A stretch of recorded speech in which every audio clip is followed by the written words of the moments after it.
দেখুন, যে ঘটনা ঘটেছে তারপরে প্রশাসনের পক্ষ থেকে বা আরজিকর কর্তৃপক্ষের পক্ষ থেকে যেভাবে ধামাচাপা দেওয়ার চেষ্টা হয়েছিল প্রথমে, তার থেকে একটা সন্দেহ দানা বেঁধেছে।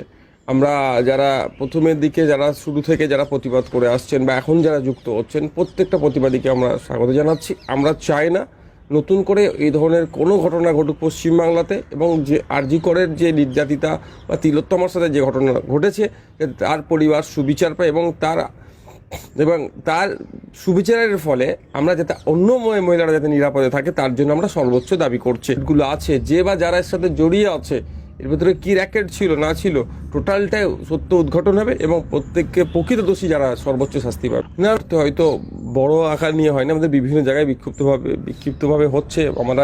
আমাদের যে মেন এটা এখন শহর কেন্দ্রিক কিন্তু আন্দোলনটা এখন হচ্ছে। আমরা চাই গ্রামেও ওটা ছড়ানো দরকার হচ্ছে। আজকের কথা বলছি, যেমন আজকে আমাদের আছে বারাসাত শহরে আছে আমাদের আইএসএফের পার্টির পক্ষ থেকে, আমাদের থেকে প্রতিবাদ করছি, কারণ যে ঘটনা ঘটেছে মৌনতার কোনো প্রশ্নই আসছে না এখানে। দেখুন, আমি সংখ্যালঘু বা আমার যে ধর্মীয় পরিচয়ের দিক থেকে আমি সংখ্যালঘু হচ্ছি, কিন্তু আমি সংখ্যালঘু বা সংখ্যাগুরুতে বিশ্বাসী নয়। আমি এইটুকুই জানি যে যেখানে অন্যায় অনাচার হবে বা যারা অধিকার পাচ্ছে না তাদের পাশে দাঁড়াতে হবে। সেই সংখ্যালঘু সংখ্যাগুরু উচ্চবর্ণ নিম্নবর্ণের কোনো ব্যাপার। স্বাস্থ্যমন্ত্রী এবং পুলিশ মন্ত্রী হিসাবে মুখ্যমন্ত্রী একদম ব্যর্থ, আপনি কি এটা সমর্থন করেন? একদম, আমি এটাকে সমর্থন করছি। পুলিশ মন্ত্রী স্বাস্থ্যমন্ত্রী সম্পূর্ণরূপে ব্যর্থ।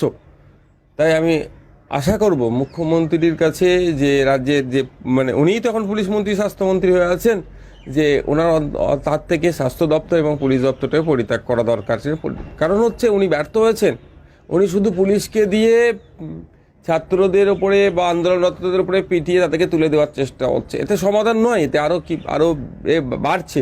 আর স্বাস্থ্যমন্ত্রী হিসাবে আপনারা জানেন, আমি গত কয়েকদিনকে শুনছিলাম ভদ্রমহিলাও নাকি একাধিক দপ্তরে চিঠি করেছে, তারপরে কি অন্যায় হচ্ছে না হচ্ছে এই ধরনের অভিযোগ আছে শুনলাম। সত্যতা এখন আমাদের ডকুমেন্টস পাচ্ছি না।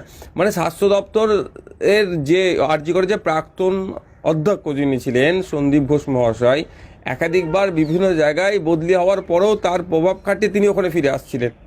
আর আমি আজকে আপনাদের ক্যামেরায় বলে রাখছি, সিবিআইয়ের হাতে কেসটা গেছে। সিবিআই যদি যথাযথ তদন্ত করে, এইটা শুধুমাত্র রেপ বা মার্ডার নয়, এর পিছনে গভীর রহস্য লুকিয়ে থাকতে পারে। মহিলা মুখ্যমন্ত্রী হিসাবে, মহিলা হিসেবে ম্যাক্সিমাম সময় প্রিভিলেজ নেয়, তাই মহিলা মুখ্যমন্ত্রী হিসাবে যে আশাটা করছি, তিনি কিন্তু আমাদেরকে সেই আশা ভঙ্গ করছে। যে প্রকৃত যারা আছেন এখনও যাদেরকে আড়াল করার চেষ্টা হচ্ছে, সে কে আছে না আছে তা না দেখে বাংলার মেয়ের সাথে, বাংলার কন্যার সাথে, বাংলা নাগরিকের সাথে যে অন্যায় হয়েছে, সেই অন্যায়টাকে অন্যায় হিসাবে দেখে যারা যুক্ত আছে তাদের পরিচিত বা পরিচয়টা সিবিআই হাতে তুলে দিক, এবং যত দ্রুত যাতে শাস্তি পাক রাজ্য সরকার তাকে সহযোগিতা করুক। রাজ্য সরকার যদি যথাযথ সহযোগিতা সিবিআইকে না করে, তাহলে এই তিলোত্তমার বিচার পেতে সময় সাপেক্ষ। রাজ্য সরকার সহযোগিতা করবে না বা রাজ্য সরকারের সহযোগিতা করতে কোথাও দ্বিধা আছে? আমি বিভিন্ন স্টেপ দেখতে পাচ্ছি তো, যে রাজ্য সরকার বা রাজ্য প্রশাসনের পক্ষ থেকে যেভাবে নেওয়া হচ্ছে।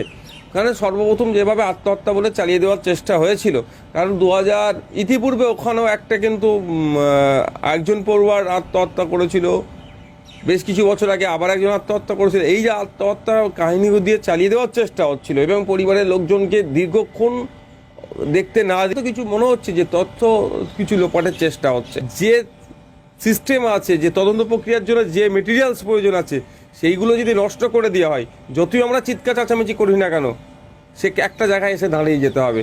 আর এগুলো থাকবে কি নষ্ট হবে, এর জন্য সরকার সবথেকে বড় ভূমিকা থাকবে। আমি আশা করব রাজ্য সরকার এই ঘৃণিত কাজের জন্য কোনো কাউকে আড়াল করার চেষ্টা করবে না। ওবিসি সার্টিফিকেট বাতিল মামলা রয়েছে সুপ্রিম কোর্টে। এই মামলায় আপনারা কি চাইছেন চিফ জাস্টিসের কাছ থেকে? দেখুন, আমাদের রাজ্য সরকারের অপদার্থতার জন্য, যথাযথ নিয়ম মেনে এই সার্টিফিকেটগুলোর ইস্যু না করার জন্য যে সমস্ত জনগোষ্ঠীগুলোকে ইনক্লুড করেছে 1999 সালের ব্যাকওয়ার্ড ওয়েলফেয়ার ক্লাস যে আইন মোতাবেক অ্যাক্ট অনুযায়ী না ইনক্লুড করার জন্য কলকাতা হাইকোর্ট ওই 5 লক্ষের অধিক ওবিসি সার্টিফিকেট বাতিল করেছে। এই মুহূর্তে দাঁড়িয়ে যাদের সার্টিফিকেট বাতিল হয়েছে তাদের অনেকজনই বিভিন্ন সমস্যার সম্মুখীন হচ্ছে। বিভিন্ন ক্ষেত্রে এই সার্টিফিকেটকে দিয়ে তার যারা অগ্রাধিকার পেত তাদের অগ্রাধিকার পাওয়ার ক্ষেত্রে, পড়াশোনার ক্ষেত্রে, বিভিন্ন কোর্সের ক্ষেত্রে, বিভিন্ন চাকরির ক্ষেত্রে তাদের সমস্যার সম্মুখীন হতে হচ্ছে। তাই আমরা সুপ্রিম কোর্টে অ্যাপিল করেছি যে ওইটাকে বিবেচনা করা হোক।